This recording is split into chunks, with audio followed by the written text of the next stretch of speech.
चारुभूषणम् उमाशुकं शोकविनाशकारिकां नमामि विघ्नेश्वरपादपङ्कजं कर्पूरगौरं करुणावतारं संसारसारं भुजगेन्द्रहारं सदा वसन्तं हृदयारविन्दे भवं भवानी सहितं नमामि। ओम वक्रतुंडे महाकाय सूर्यकोटि समप्रभं निर्विघ्नं करोमि देव सर्वकार्येषु सर्वदा। गुरुर्ब्रह्मा गुरुर्विष्णु गुरुर्देवो महेश्वराय गुरुर्साक्षात् ब्रह्म तस्मै श्री गुरुवे नमः। प्रथम गुरु वंदना करूं और फिर मनाऊं गणेश। शिविरु माता सरस्वती मेरे कंठ करो परवेश। बोले शंकर भगवान की जय। शिव नवेद और बिल्व पत्र का महत्व। शिव जी के अनन्य भक्त दृढ़ निश्चय और सत्य व्यक्ति शिव नवेद भक्षण आवश्यक करता है। शिव जी के नवेद को पाकर तो पाप दूर भाग जाते हैं। शिव नवेद को भक्षण करने पर अनेकों पुण्य प्राप्त हो जाते हैं। उसे अरबों खरबों यज्ञ से भी अधिक शिव सायुज्य की प्राप्ति होती है। जिसके घर में शिव नवेद का प्रचार होता रहता है उसका सारा घर ही पवित्र होता है। इसीलिए शिव नवेद को देखकर खुशी खुशी उसे भक्षण करना चाहिए। शिव नवेद को ग्रहण करने से ब्रह्मा हत्यारा भी मुक्ति पा जाता है। वोणलिंग, लोहलिंग, सिद्धलिंग और स्वयं भूलिंग में तथा समस्त प्रतिमाओं में चांडाल का अधिकार नहीं है। लिंग के ऊपर का द्रव्य आग्रह होता है, परंतु जो लिंग स्पर्श से अलग है वह ग्राम है। देखो कितनी बड़ी बात कही है कि जो हम चढ़ाते हैं शिवलिंग के ऊपर, अगर शिवलिंग के ऊपर फल रखा है तो उसे चांडाल लेता है। जब भगवान ने ना उबासी ली तो चंडाल उत्पन्न हुआ और वो बोले कि भाई हे भगवान, मैं आपकी उबासी से उत्पन्न हुआ हूं, मुझे बहुत भूख लगी है, मैं क्या खाऊं। तब भगवान कहते हैं कि मेरे शिवलिंग के ऊपर जो भी चढ़ेगा वो तुझे प्राप्त होगा। तो शिवलिंग से उठा के ऐसे कभी नहीं खाना चाहिए, वो चंडाल का होता है। परंतु लिंग के ऊपर का द्रव्य आग्रहण होता है, यानी कि खाने योग्य नहीं होता, परंतु लिंग स्पर्श से अलग वह प्रसाद ही ले सकते हैं। नीचे रखा होता है शिवालय में, शिवलिंग से स्पर्श किया हुआ प्रसाद इत्यादि कोई भी चीज, प्रसाद नहीं, कोई भी चीज वो नहीं खानी चाहिए। अगर शिवलिंग के आसपास रखा है उसे ग्रहण करने से वो अमृत के समान है। अब बिल्व पत्र का मातम सुनिए। हे मुनियों, यह बिल्व महादेव जी का ही स्वरूप है। संसार के समस्त पवित्र तीर्थ बिल्व में ही निवास करते हैं। बिल्व के मूल में लिंग रूप अव्यय शिव का वास होता है। जो व्यक्ति बिल्व के मूल में जल चढ़ाता है, बेलपत्र के पेड़ में जड़ में जो जल चढ़ाता है, तो उसे सब तीर्थों के स्नान का फल प्राप्त होता है। जो व्यक्ति बिल्व के मूल की गंध पुष्प आदि से पूजा करता है वह शिवलोक को प्राप्त होता है। शिवलिंग पर दीपक जलाने वाला व्यक्ति भी सभी पापों से छूटकर ज्ञानवान बन जाता है। बिल्व के मूल में दूध में पका भोजन शिव भक्त को देने वाला व्यक्ति कभी दरिद्र नहीं होता।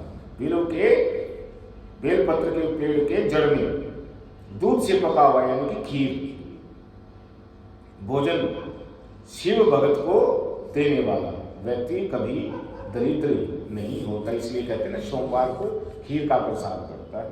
बोले शंकर भगवान की जय। अब शिव, देखिए आपने ना शिवलिंग की पूजा का महत्व सुन लिया, ये सारा भ्रम दूर हो जाता शिव पुराण सुनने से।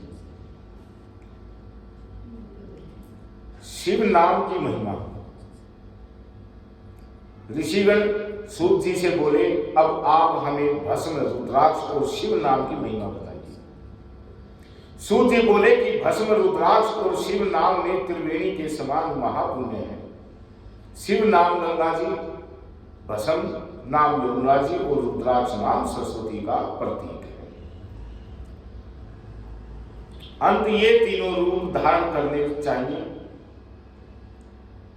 यह महात्म वेद शास्त्रों में भी गूढ़ है कि शिव नाम दावाग्नि है, महापाप पर्वत है।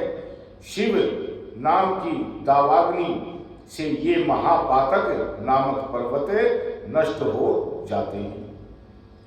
ब्रह्म हत्यादि महान पाप से राशियां नष्ट हो जाती हैं। मनुष्य इस संसार रूपी सालों से तर जाते हैं।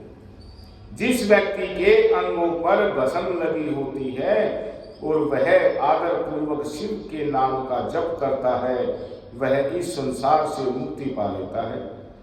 पूर्व काल में इंद्र धूम्न नामक राजा तथा एक ब्राह्मण दंपति थे जो महापापी थे। इन दोनों को शिव नाम की महिमा का सद्गति प्राप्त हुई थी। भस्म की महिमा सूत जी ने बताया कि भस्म दो प्रकार की होती है, महाभस्म और सवलप भस्म। महाभस्म यह तीन प्रकार की होती है, श्रोत, समर्थी, लौकिक। श्रोत भस्म और समर्थी भस्म ब्राह्मणों के लिए है तथा लौकिक भस्म अन्य वर्णों के लिए है। ब्राह्मण भस्म को मंत्र के द्वारा धारण करें, अन्य वर्ण के व्यक्ति बिना मंत्र के धारण कर सकते हैं। देखिए ब्राह्मणों के लिए काफी नियम है। अगर ब्राह्मण भस्म धारण करेगा तो मंत्र बोल के करेगा, बाकी अपना ऐसे ही लगाओ, त्रिपुर लगा लो। उपलों की सिद्धि की गई राख, मैं आपको तरीका बता देता हूं कि सबसे पहले जो है उपले गाय के गोबर के उपले को पीसा जाता है, कूटा जाता है। सुखा के उपले बनाओ पहले, फिर सुखाओ, फिर उसको पीसो, फिर उसको गाय के निखड़ू दूध में भिगो, फिर उपले बनाओ, फिर सुखाओ और फिर वो जलाओ। उसकी जो राख बनेगी वो बिल्कुल सफेद होगी, जैसे हम सफेद त्रिपुर लगाते हैं ऐसी सफेद बनेगी और वो भस्म होती है असली। आजकल गाय गोबर को देख के लोगों को स्मेल लगती है। हाँ, यह त्रिपुंड लगाने के योग्य है। सही बात है। भस्म लगाकर त्रिपुंड धारण करके जब करना चाहिए और त्रिपुंड लगाकर जो व्यक्ति यदादि कार्य तथा जप तप पूजना भी करते हैं वे काल को भी अपने वश में कर लेते हैं। जो ब्राह्मण त्रिपुंड धारण नहीं करता है उसकी समस्त पूजा भी व्यर्थ हो जाती है। बोले शंकर भगवान की जय। अब वानप्रस्थी, अधीक्षित व कन्याएं मध्याह्न में भस्म को जल में मिलाकर या सूखी भस्म को प्रतिदिन धारण करें। ऐसा करने से शिव की भक्ति तथा जीवन मुक्ति प्राप्त होती है। अनामिका उंगली तथा छोटी उंगली के 3 रेखा वाला भुक्ति के मध्य एवं समाप्ति तक जितना विस्तार है उतना त्रिपुंड धारण करे। ऐसे लिए ये उंगली भस्म लगाई और यहाँ से यहाँ तक ऐसे लगा ली, बीच में एक बिंदु लगा सकते।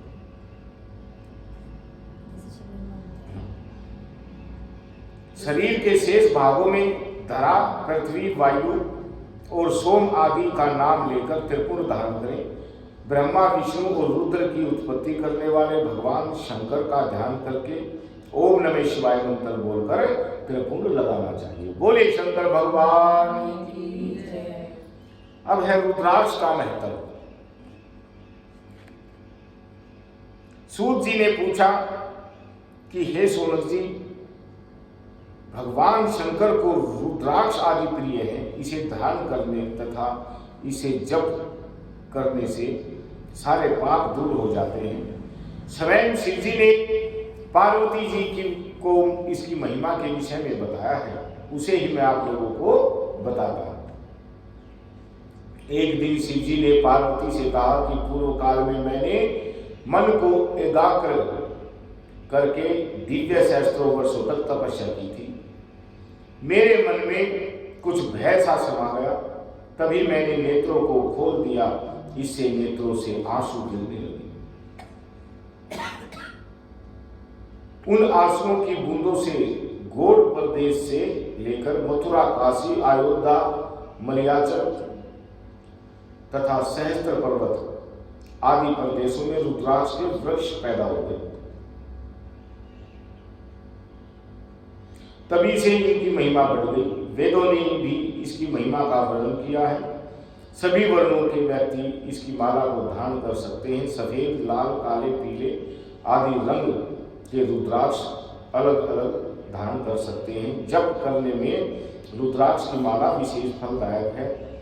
गोल, चिकना, मजबूत, कांटेदार, मोटा रुद्राक्ष मनोरथ साधक और मुक्ति प्रदान करने वाला है। रुद्राक्ष शिव जी को अति प्रिय है। सभी वर्ण वाले, सभी आश्रम वाले, स्त्री तथा शूद्र भी इस कल्याणकारी माला को पहन सकते हैं। त्रिपुंड धारण कर रुद्राक्ष को धारण कर ओम नमः शिवाय का जप करने से व्यक्ति यमलोक को नहीं जाता तथा उसकी अकाल मृत्यु भी नहीं होती है। वह सदैव निरोग रहता है। 3 मुख वाला वह रुद्राक्ष साधन सिद्ध करता है, विद्या में निपुणता प्रदान करता है। 4 मुख वाला रुद्राक्ष ब्रह्मा स्वरूप होता है। इसके पूजन से नर हत्या भी नष्ट हो जाती है। कालाग्नि नामक 5 मुख वाला रुद्राक्ष रुद्र रूप है। यह रुद्राक्ष सभी कामनाएं पूरी करने वाला है और मोक्ष प्रदान करने वाला है। रुद्राक्ष 14 मुख तक के होते हैं, जो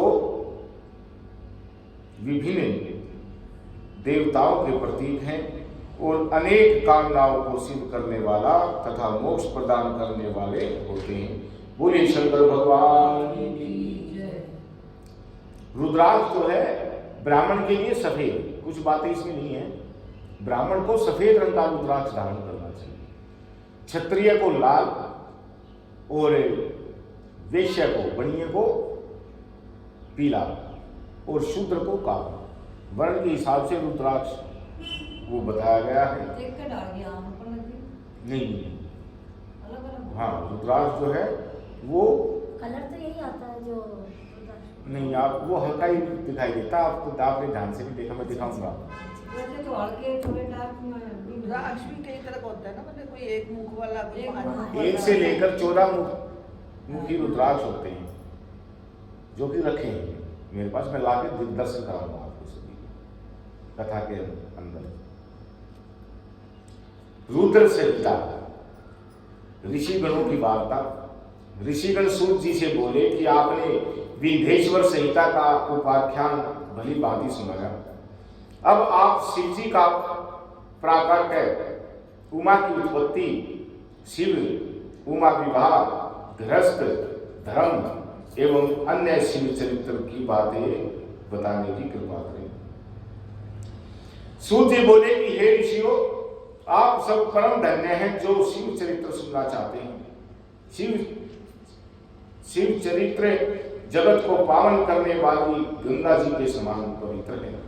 एक बार नारद जी ने भी अपने पिता ब्रह्मा जी से इसी प्रकार पूछा था। ऋषि वृंद कहने लगे कि हे सूत जी, इस संवाद को हमें विस्तार पूर्वक सुनाने की कृपा करें। बोलिए शंकर भगवान की जय। अब नारद जी काम विजय। सूत जी ब्राह्मणों से बोले कि एक बार नारद जी हिमालय की एक गुफा में बैठकर मौन धारण कर तप कर रहे थे। उनके तप से इंद्र के मन में भय उत्पन्न हो गया कि कहीं नारद मेरे राज्य को ना अपना ले। इंद्र जी को जो है अगर कोई तपस्या करता ना तो इंद्र उनकी तपस्या को भंग करने की कोशिश करता था। वो यही कारण था कि वरदान पाले और मेरे राज्य को ना वो कर ले। इंद्र का तखत ऐसा ही है। इंद्र का तखत ऐसा ही है। तो कहीं मेरे राज्य को ना उस पर अधिकार ना कर ले। इंद्र ने कामदेव को बुलाकर समझाया कि तुम मेरे मित्र हो, तुम्हारे सहारे ही मेरा शासन चल रहा है। तुम बड़े बड़े ऋषि मुनियों का गर्व चूर चूर कर देते हो। हिमालय की गुफा में नारद शिव जी की उपासना कर रहे हैं। कहीं ऐसा न हो कि वह शिव जी से मेरा राज्य न मांग ले। अतः तुम वहां जाकर सुंदर बाग निर्माण कर प्रवीण अप्सराओं के काम वर्धक नृत्य द्वारा उनकी तपस्या भंग करो। अब कामदेव ने हिमालय की घाटी में पहुंचकर अप्सराओं से काम वर्धक नृत्य कराया, परंतु वे नारद जी की तपस्या को भंग करने में असमर्थ रहे, क्योंकि कामदेव को भस्म करने वाला शिव जी का यही स्थान था। रति के विलाप करने पर शिव जी ने उन्हें वरदान दिया था कि कामदेव कुछ समय बाद फिर जीवित हो जाएगा, परंतु इस स्थान पर तथा जहां तक यह भस्म होता दिखाई दे रहा है वहां तक इसकी माया एवं काम बाणों का प्रभाव नहीं होगा। इसी कारण इस स्थान से लज्जित होकर कामदेव को इंद्र के पास लौटना पड़ा। यह सब शिव जी की माया का फल था। बहुत समय पश्चात नारद जी की तपस्या से जागे, तब उन्हें अपने द्वारा कामदेव पर विजय का ध्यान आया। इससे उनके मन में अभिमान जागृत हो गया। अब नारद अपनी इस विजय को बताने भगवान शिव के पास कैलाश पर्वत पर गए। नारद जी ने शिव जी को प्रणाम किया और गर्व में भरकर कामदेव पर अपनी विजय का समाचार उन्हें सुनाया। शिव जी ने नारद की प्रशंसा की और बोले कि हे नारद, तुम धन्य हो, परंतु इस प्रसंग को अन्य देवी देवताओं से मत कहना। अब शिव जी ने तो सुन ली कि भाई और किसी को मत कहना, विशेषकर विष्णु जी को मत बताना। परंतु शिव जी की माया को कौन टाल सकता है। नारद जी ने ब्रह्मलोक में जाकर ब्रह्मा जी से सब बता दिया। अब ब्रह्मा जी ने शिव जी का ध्यान कर सब बात जान ली कि भगवान शिव ने नारद से यह प्रश्न किसी को न बताने को कहा था और नारद जी का अभिमान बढ़ने लगा। यह सब शिव जी की ही लीला का फल था। नारद जी यह कथा सुनाने विष्णु लोक में पहुंच गए और विष्णु जी ने नारद को आते देखकर आसन से उठकर उन्हें प्रणाम किया और प्रेम से पूछने लगे कि आपका आगमन कहाँ से हो रहा है। विष्णु जी की बात सुनकर नारद जी ने गर्व से अपनी कामदेव पर विजय की संपूर्ण कथा सुना दी। अब विष्णु जी ने नारद से कहा कि हे मुनि, काम तो भक्तिहीन व्यक्तियों को सताता है। आप तो ब्रह्मचारी, तपस्वी और ज्ञानी एवं वैरागी हैं। आपको यह विकारी काम कैसे सता सकता है। विष्णु जी की यह बात सुनकर नारद जी गर्व में भरकर बोले कि यह सब आपकी कृपा है। कामदेव की क्या औकात है जो मेरा कुछ बिगाड़ सके। घमंड आ गया ना, घमंड वाली बात कह दी। इतना कहकर नारद जी विष्णु लोक से चल दिए। बोले श्री शंकर भगवान की जय।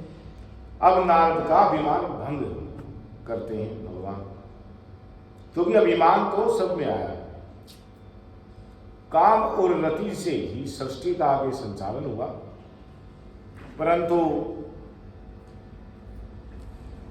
इसी के द्वारा इंद्र ने कहा ना कि भाई कामदेव तू जा और नारद का वो भंग कर दे, क्योंकि तेरी कृपा से ही मेरा ये राज्य चल रहा है।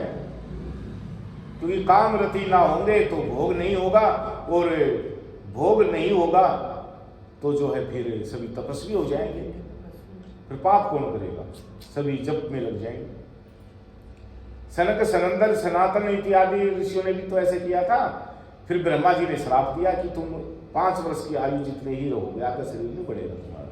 वो आज भी ऐसे ही लेकिन उन्होंने सृष्टि आगे नहीं बढ़ाई। तो गृहस्थियों के लिए तो ऐसा है कि पाप होना ही होना है, ऐसा कोई नहीं जिससे पाप नहीं होता इस संसार में, कोई नहीं। अब नारद जी के चले जाने पर भगवान विष्णु ने अपनी अद्भुत माया रची। नारद जी के रास्ते में एक नगर का निर्माण कराया। उसके राजा का नाम शीलनिधि रखा। उसकी एक सुंदर गुणशील पुत्री थी। उस दिन उस कन्या का स्वयंवर हो रहा था। उसमें अनेक प्रदेशों के राजा व राजकुमार आए हुए थे। नारद जी नगर की शोभा को देखकर मोहित हो गए। नारद जी भी उस सभा में पहुंचे। राजा ने उठकर उनका स्वागत किया और उनकी पूजा की।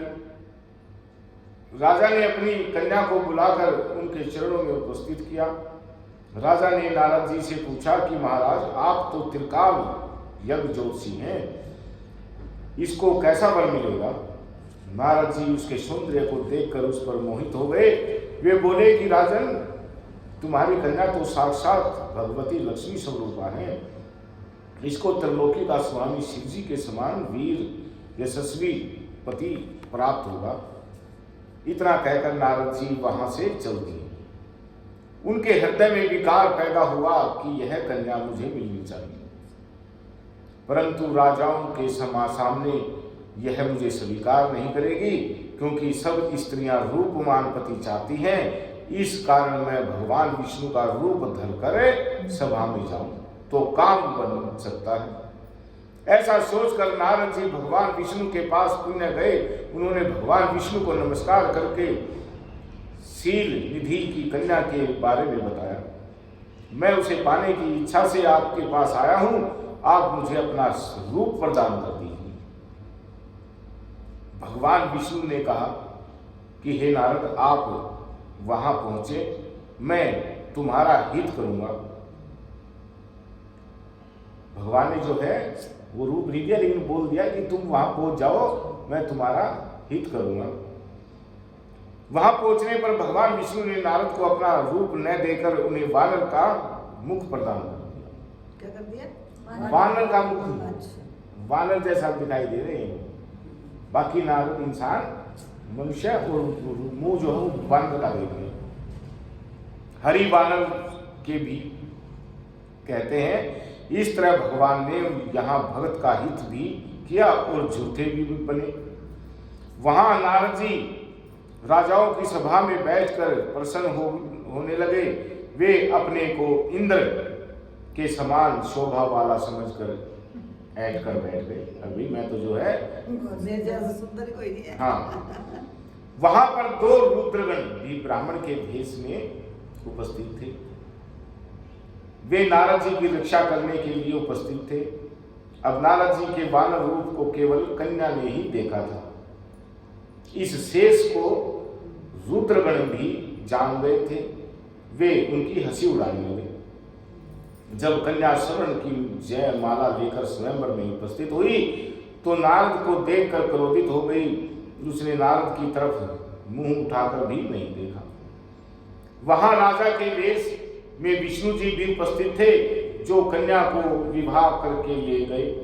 रुद्रगणों ने नारद जी से कहा कि आप दर्पण में जाकर अपना चेहरा देखो तो वानर का बना हुआ है। जब नारद जी ने अपना मुख दर्पण में देखा तो क्रोध में भरकर उन्होंने रुद्रगणों को श्राप दे डाला कि तुमने मेरी हंसी उड़ाई है, अंततः दोनों राक्षस बन जाओ। रुद्रगण चुपचाप श्राप को ग्रहण करके शिवलोक को चले गए। अब नारद जी शिव जी की माया को न समझकर क्रोध में भरकर जल में अपनी परछाई देखकर विष्णु जी के पास गए और क्रोध से भरकर बोले कि तुम दुष्ट, कपटी और मलिन मन वाले हो। तुम दूसरों को सुखी होता नहीं देख सकते। तुम पूरे मायावी हो, तभी तो तुमने मोहिनी रूप रखकर दैत्यों को अमृत पिलाया और कलश छीन लिया था। तुमने मुझे स्त्री कलेश से दुखित किया है और स्वयं कपट पूर्वक राजा का रूप धारण कर लिया। अतः तुम मनुष्य रूप में राजा बनकर स्त्री कलेश से दुखी हो गए। नारद मुनि ने भगवान विष्णु को श्राप दे दिया, जो कि राम बने थे। राम बनकर उन्होंने श्राप ग्रहण किया था। तो मुनियों में, ऋषि मुनियों से भगवान को भी श्राप मिला। अतः तुम मनुष्य रूप में राजा बनकर स्त्री कलेश से दुखी हो गए। तुमने मेरा वानर का मुख किया है, अंत वानर ही तुम्हारी सहायता करेंगे। हनुमान जी, विष्णु भगवान ने शिव जी की कृपा से यह श्राप स्वीकार कर लिया, क्योंकि ब्राह्मण ऋषि मुनि जो भी श्राप देते थे ना, वो उसके हित के लिए होता था, वो जग कल्याण के लिए होता था। दुर्वासा ऋषि ऐसे थे कि बड़े क्रोधित थे। वो नित्य हवन यज्ञ करते थे और अग्नि का संपर्क में रहते रहते जो है, अग्नि तो जो है उनके हृदय में संगति का ना असर होता है, तो उनमें क्रोध अग्नि बढ़ गई और सभी उनसे डरते थे। भगवान भी उनके सामने आने से डरते थे, कभी कुछ गलती हो जाए और वो श्राप ना दे। लेकिन उन्होंने जितने भी श्राप दिए हैं वो कल जग के कल्याण के लिए हुए। अहिला तो ऐसे ही जो है ना, जैसे गौतम ऋषि ने श्राप दे दिया तो अहिला जो है वो पत्थर की बन गई, लेकिन भगवान के चरण स्पर्श किए। बोले शंकर भगवान की जय। जब शिव जी की माया का पर्दा हटा तो विष्णु जी के साथ जो कन्या थी वह अदृश्य हो गई, क्योंकि वो तो एक माया थी, भगवान की माया थी। नारद एवं विष्णु जी अपने असली रूप में परिणित हो गए। अब नारद जी को ज्ञान हुआ तो वे पश्चाताप करने लगे और भगवान विष्णु के चरणों में गिरकर क्षमा मांगने लगे। भगवान विष्णु ने नारद जी को उठाकर प्रेम पूर्वक हृदय से लगा लिया और बोले कि हे नारद, तुम चिंता न करो, तुम्हें अभिमान ने घेर लिया था, तुमने शिव जी की आज्ञा का पालन नहीं किया था, वह उसी का फल है। यह सब शिव जी की इच्छा का फल है। अब तुम शिव जी के 100 नामों का प्रेम सहित जाप करो, इससे तुम्हारे सभी पाप समाप्त हो जाएंगे। बोले शंकर भगवान की जय। अब नारद जी मृत्युलोक में पहुंचकर शिवलिंग के दर्शन करने लगे। मृत्युलोक में उन 2 रुद्र गणों ने नारद जी को देखकर उनसे श्राप मुक्ति का उपाय पूछा।